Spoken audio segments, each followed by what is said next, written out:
Hey peeps, the Metal Gear series has been around for what seems like forever. It's extremely popular, but I've always been turned off of it for a few reasons. The main one being it's a stealth series through and through, and I am not a stealth person. Personally, I would much rather go in all guns blazing than sit in a bush and wait for someone to come to me. Another reason is how batshit insane the stories are. Like, this is Snake, but this is also Snake. But not really. And same with this guy.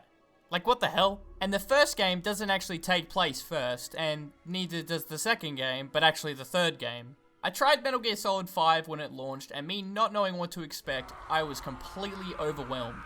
You're in like a hospital for an hour, there's a dude on fire, it was crazy, so I just ended up stopping.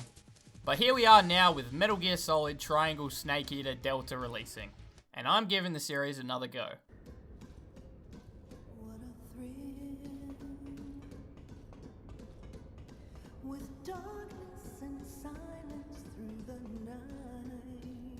Now, as I just mentioned before, I am completely new to the franchise. So what this means is I haven't touched the original, and so I'm going to talk about this as if it's a brand new game and not a remake. Giving me nothing to compare it to might give me a different opinion than other people, but I'm excited to talk about it. And I'm also excited to say that I had a great time with this. I think the idea for this game is perfect for me, and it's just so much fun. Now, I don't really know how people see the story, but I personally think it's the stupidest thing ever in the best way possible. It's 1964 in the Cold War, and you play as Snake, otherwise known as Naked Snake, otherwise known as Jack, otherwise known as John, otherwise known as the Snake Eater. He is sent in for a top secret mission from the CIA to rescue a man named Dr. Sokolov. You are aided and helped through the mission by a team of other agents like Major Zero and Paramedic. Snake, do you know the creature from the Black Lagoon? Nope, never heard of it. Trying to accomplish this has you going up against some of the most crazy villains I have ever seen. See, I actually thought this game was kinda normal, until I saw a guy named The Pain lifting people in the air with mind-controlled hornets. It's not just that too. There's a guy named The End who does this insane thing with his eyes, Colonel Volgan who shoots bullets with electricity that flows through his body, and your old mentor The Boss, who is one of the most badass characters I've ever seen in a game.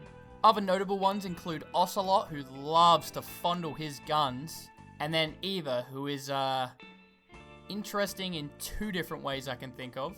I kid you not, this is a real cutscene in the game. The name's Eva. There was so much here that my brain just can't handle it. The game opens with almost a half an hour long cutscene as well. I experienced this in Death Stranding, but man, Kojima, you crazy. I feel like the next thing I'm about to say might make fans of the series kind of upset, but I see the story here as a goofy parody of James Bond. You're crocked, aren't you?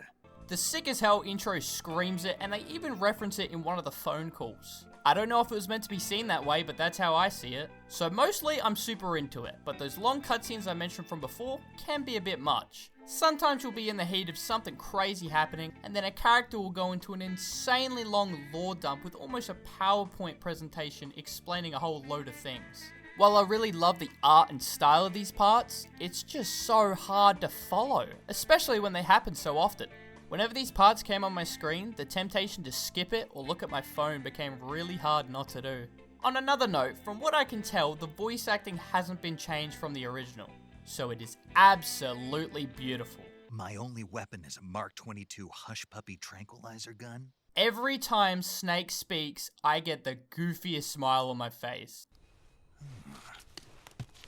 Incredible. I actually love this man and everything he stands for. Also, the graphics here are incredible. The jungle looks so vibrant, Snake looks so goddamn hot, it's crazy!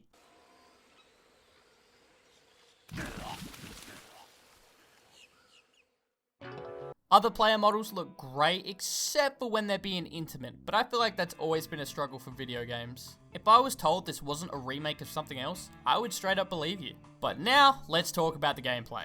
To start with, I think it's really hard to get into because the game bombards you with tons of tutorials. Then when you think you're into it, it chucks more story events at you.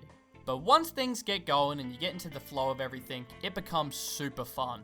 Like I said before, I don't usually go too much on stealth games, but I would say this isn't just a stealth game. There are so many different ways to approach each scenario and be creative that it feels like 6 different games in one.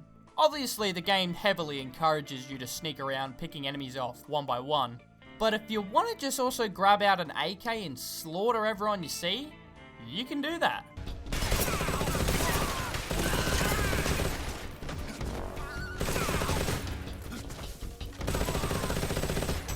There's also so many different tools to use at your disposal, whether it be boxes you can hide in, pills you can take to fake your own death, or the much needed tranquilizer pistol to put all your enemies to sleep. The list goes on and it's just so damn fun. I personally did try and go all stealth on my first playthrough with a lot of punching mixed in, and I loved it. You can also go through the whole game without killing anyone, at least that's what the stats say. I'm sure that guy's fine. This includes all the boss fights as well. Each of them have 2 health bars and so 2 ways to take them down. Speaking of said boss fights, when you talk about the fights themselves, I wouldn't say they're actually that good, but I love how unique they all are. One fight has you running away putting out fire, and another fight has you playing a game of cat and mouse through the jungle where whoever sees the other person first wins. They've ended up probably becoming my favourite part of the game, and I got really excited to see other ways I could take them down. There's a few other things I should mention too, like you being able to switch the outfit you're in to match the environment so you can blend in. While I do really like this system, it's a bit annoying when you're constantly switching because of you moving through the different areas. There's also a food and injury system. The food part is pretty cool, with you being able to hunt and eat different types of animals you find throughout the wild. These can range from rats to crabs to the obvious snakes. Snake eater! And then the injury system, while really cool, can be a bit frustrating sometimes. For example, you might get shot by someone and then you're gonna go, oh, give me a sec, need to fix that, heal that, cool, we are all good. Oh, and I just walked into the water and there was a leech. So I need to burn that guy off. Alright, cool, I'm all good, just double checking. Yep, oh, no, I just ate some rotten food, so I need to stop the food poisoning, and I think we're good. Oh, no, I'm dying. In the grand scheme of things, it doesn't really matter, but it's just something I thought I should point out. Alright, trophy time. I really like this list. You got your standard ones like finishing the game and defeating every boss, the easy ones. But there's lots of random miscellaneous ones to talk about, so let's go through them. Going up behind an enemy and taking them down will get you a trophy, pretty easy. But if you then do the same action without moving the left stick, you can hold them in place. This will allow you to interrogate them and get another trophy. In certain areas, when doing this, they'll give you a radio frequency to call. Do that and that will get you another one. Before grabbing them, you can also hold them up by pointing your gun at them. Again, another trophy. There are 4 involving food. 1, you must eat a snake. Snake eater! They're everywhere, so it's pretty easy. 2, you must capture an animal alive. Simply shooting it with the tranq pistol will do this easy peasy. 3, once you have any piece of food in the game, you can go into the main menu, then into the extra settings, and just by looking at the food, you'll get this one. Then 4th is the one for throwing up.